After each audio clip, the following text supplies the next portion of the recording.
now we're going to work on chokes. We're going to show some assorted chokes that we've got that we drill as part of our curriculum. I know that there are hundreds of different ways to choke a person, but these are just 6 that we do as part of our regular routine that we've got built in as part of our curriculum. So the first one is not going to be new to anybody, so it's a rear naked choke. So just if I'm going to demonstrate it, you know, I would just come up. I'm going to be coming over, getting his neck in my elbow. I'm going to catch my bicep. I'm going to pull this tight. I'm going to wrap this on the back of his head, and then I'm just going to push down. Okay? When I do that, it's going to choke him out probably in about 4 seconds. So, obviously, there are not too many people standing there waiting for you to walk up behind them, so you've got to find a way to get behind them depending on what the technique is that you were going to be doing. So let's just say, assume he's grabbing me for the front and he's got my collar. I think we even showed this as part of one of our techniques. So I'm just going to start by coming in and stepping in and pushing him as far as I can this way. Oh, look what happened. His back is almost facing me. And I'm just going to come up, wrap, and choke.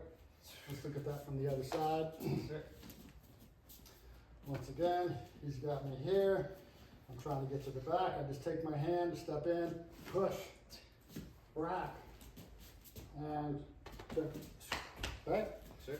So that's just a pretty easy way to get it into the rear naked choke. All you're doing is, if he's holding on to you, he could even have punched you. I could have blocked him in. Either way, I'm just trying to get him going this way so it gives me access to the back at the side, and then I just reach behind and lock him up. Sure. Okay, second one is, I guess, a half naked choke, as we call it. So in this particular case, I'm coming up, I've got the side. All right, now I can do the same thing that I do with the rear naked choke, no problem doing that. Just for variation, we sometimes like to get this so I've got my wrist bone here, right on the side of the neck. I'm grabbing this, and I'm just lifting up and pinching his shoulder on this side of his neck, and then I've got this wrist bone going right across his carotid, and I'm just pulling it inside to give him a nice blood choke to take him out. Sure. That one is easier to get into. He can throw a punch. Go ahead and punch with that side just so we can get that. So he's going to throw a punch, and I'm just going to lock, come up. Right. So all I'm doing is, one more time, I'm stepping out, lock, coming in. He's right there to the side. I just reach up and choke him out. Okay? The third one is kind of coming from the bottom up on this. This one is a little bit more technical to do. You can choke them out with it, or you can throw them down to the ground. And so in this particular case, I'm reaching up. Let's see if we can do it this way. I'm going to reach up from the bottom, come over the top, and get the same lock. Same thing. I got his shoulder, putting pressure on this side of his neck, my wrist bone coming across this side, and popping him right there as we go. So we'll go ahead and get on this side so it's easier.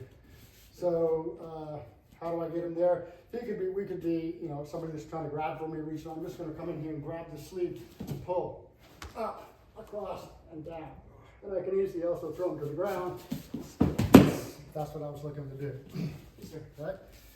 So fairly effective choke. I will tell you that if you've got a larger, burly guy that's got a big chest, big neck, that's a big reach. And we always talk about techniques that we have on the top of the toolbox, on the bottom of the toolbox.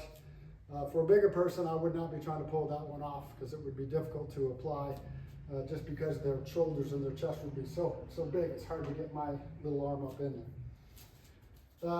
Okay, number 4. Number 4 is kind of like a Dobok guillotine.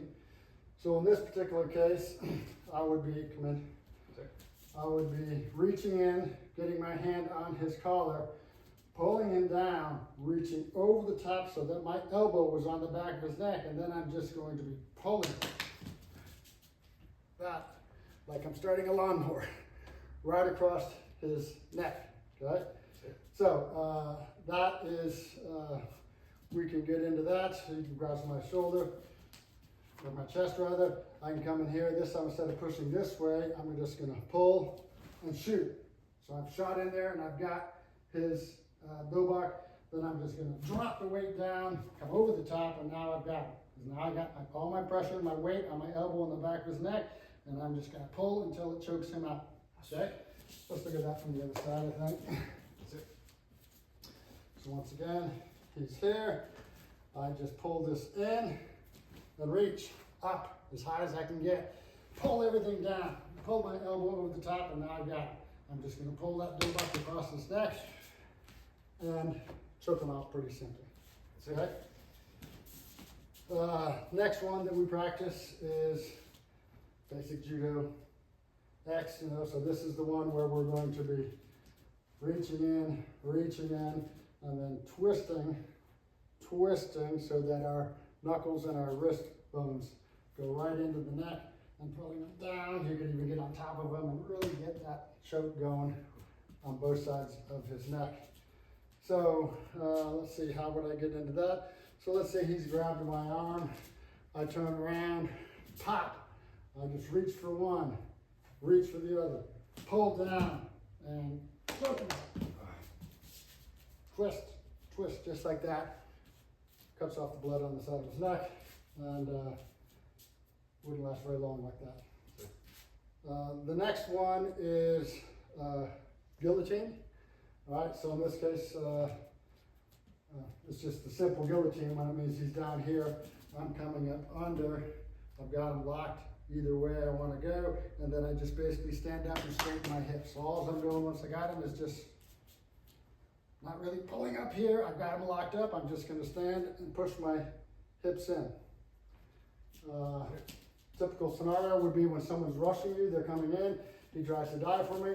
I'm just going to put my hand on one shoulder, let him come in, and then pop him. Okay? Let's look at that from the other side. So he's going to come in. I'm going to try to stop him so that he can't get in too close, and I'm just going to let him come in, and then I got him, and I'm just going to stand. Down he goes. The last one that we do is, we call it a reverse guillotine. So in this case, let's see this again. So, this is, let me show what it is first. So this is one where this is a reverse guillotine. So now I'm in this situation. So now I'm going to stand up and I'm just going to pop his head off his shoulders, all right? It's not so much pressure on his neck, but it's really a strain on the back of his neck. And if I got a really good grip, it's going to blood choke him as well. So once again, I could happen to come up behind someone. It may be that they're in some establishment where they're causing trouble, and I want to, diffuse this situation. I come up behind them. It's pretty easy to get into that, but if they've got a hold of me, could be that they grab me. I'm just going to step, and then when I get behind him, I'm going to grab his shoulders and pull him into my chest. So now he's off balance, and I'm just going to push his head down and pop. Once again, I come in here, I'm coming in here, I'm going to get around behind him and grab his shoulder. Then I just pull him back so he's off balance. Put him down and pop. So, all right, so that is 6 fairly common chokes. Like I said, I know there's other ways to get people into a choke, especially if you're in to Brazilian Jiu-Jitsu. There'll be 100 ways on the floor to get someone into a choke. But those are just the basic Hapkido chokes that we work on as part of our Ryong Moo Kwan curriculum. And some examples of how you might get into it and from what position would you get into it.